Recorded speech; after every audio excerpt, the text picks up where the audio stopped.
आज लोकसभा में कई दिनों से चल रहा गतिरोध टूटा और बजट पर खूब जमकर चर्चा हुई। विरोधी दलों के वक्ताओं ने बजट और अमेरिकी ट्रेड डील पर सरकार को जमकर घेरा और इस नई विवादित डील पर कई कठिन सवाल भी सरकार के सामने खड़े किए। ये रिपोर्ट देखिए। उनके नेता भी बोलने में तैयार है, कांग्रेस ही अपना बात शुरू नहीं करते हैं। हम फिर से अपील करना चाहता हूं कि आप लोगों ने इस सदन का गरिमा बहुत गिरा चुका है और ज्यादा गिराने का कोई आवश्यकता नहीं है।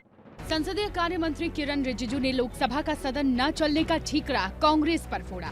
कांग्रेस के नेताओं पर भड़के, विरोध तेज हुआ तो एक बार फिर सदन 2 बजे के लिए स्थगित कर दिया गया। इससे पहले भी 11 बजे लोकसभा का सदन शुरू होने के केवल 2 मिनट के बाद स्थगित हो गया था। 12:07 पर जब किरण रिजिजू ने कांग्रेस से सदन में चर्चा की अपील की तो 2 बजे के बाद आखिरकार कार्रवाई शुरू हुई। इस बार हंगामे के लिए नहीं बल्कि चर्चा के लिए, और इस बार पीठासीन थे कृष्णा प्रसाद तेनेट्टी। सबसे पहले चर्चा शुरू की तिरुवनंतपुरम के सांसद शशि थरूर ने। बजट पर उन्होंने सरकार को घेरा। हमारे किसानों की आय दोगुनी करने का वादा तो आपसे पूरा हो नहीं पाया। कम से कम उनकी सम्मान निधि ही बढ़ा दीजिए। पैर में चोट लगने की वजह से वो अपनी सीट पर बैठे रहे, लेकिन उनकी आवाज बुलंद थी और सरकार से मुखर होकर सवाल कर रही थी। शशि थरूर ने किसान, रेलवे, हेल्थ सेक्टर से लेकर बेरोजगारी तक अपनी बात सामने रखी और बजट को एक शायरी के तौर पर समझाया।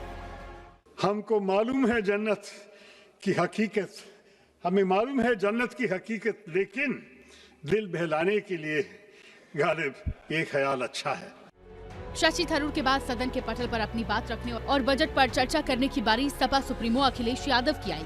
सबसे पहले अखिलेश यादव ने शशि की शायरी का जवाब बीजेपी के अंदाज में दिया। यही शेर बीजेपी को पढ़ना पड़ता तो वो पढ़ते कि हमको मालूम है स्वर्ग की सच्चाई, लेकिन दिल को बहलाने का गालिब ये ख्याल की जगह सोच अच्छा है।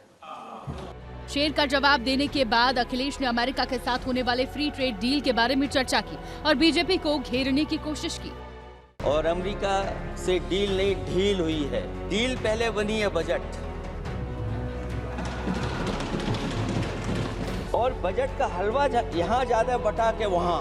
जनता भाजपा से ये भी जानना चाहती है कि 0 बढ़ा के 18 किसानों को लाभ नहीं पहुंचाना चाहते हैं, ये किसी और को लाभ पहुंचाना चाहते हैं। कोई कह रहा था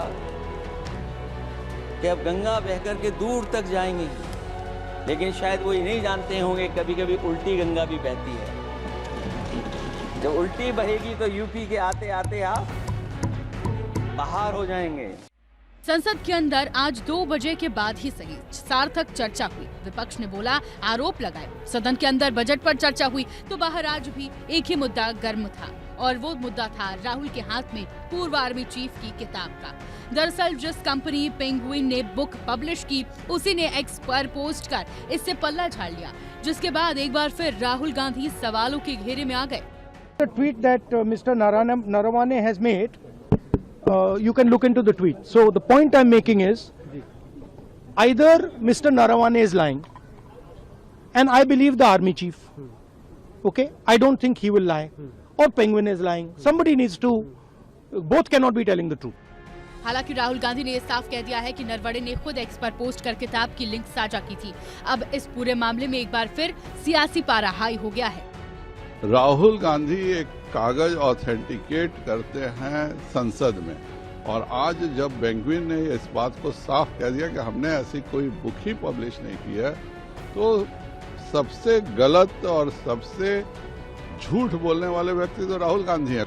Former army chief या former important individuals who have served the nation, अगर उनके बारे में वर्णन कर दें तो आजकल वो एंटी नेशनल एक्ट कर दिया जाता है, उसको अनपेट्रियोटिक कह दिया जाता है, उसको क्रिमिनल एक्ट बता दिया जाता है FIR दर्ज कर।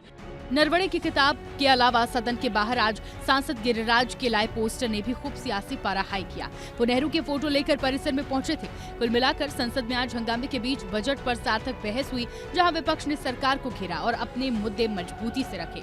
लेकिन बाहर राहुल गांधी की किताब को लेकर सियासी घमासान जारी है, जो आने वाले दिनों में और तेज हो सकता है। ब्यूरो रिपोर्ट, विस्तार न्यूज। तो पिछले कुछ दिनों से लगातार हंगामे की भेंट चढ़ रहा बजट का ये सत्र देश की जनता को अच्छा संदेश नहीं दे रहा था। और फिर हाल में हुई अमेरिकी ट्रेड डील पर भी यदि संसद में बहस न हो तो फिर संसद का काम क्या रह जाएगा। इसलिए 9 दिनों के गतिरोध के बाद अब विपक्ष ने अपनी रणनीति बदली है और सदन की चर्चा में भाग लेना शुरू किया है। उम्मीद है बजट के बाकी बचे दिनों में अब बेहतर चर्चा बजट पर और ट्रेड डील पर सुनने को मिलेगी।